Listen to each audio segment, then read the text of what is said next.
കാട്ടാക്കടയിൽ lorry ഇടിച്ച autorickshaw മറിഞ്ഞ് 2 പേർക്ക് ഗുരുതര പരിക്ക്.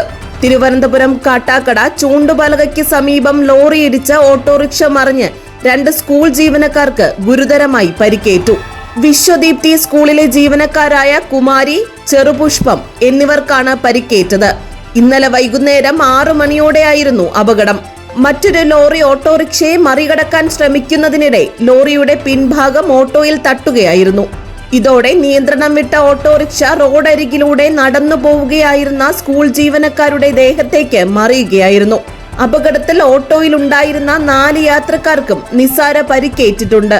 പരിക്കേറ്റവരെ കാട്ടാക്കടയിലെ സ്വകാര്യ ആശുപത്രിയിൽ പ്രവേശിപ്പിച്ചു. ഒരു ലോറി അവിടെ നിന്ന് വരികയായിരുന്നു.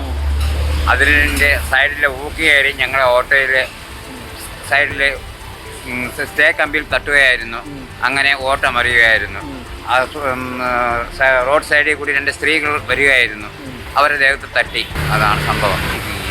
എനിക്ക് നിസ്സാര പരിക്കുകളേ ഉള്ളൂ. GTV news, Kattakada.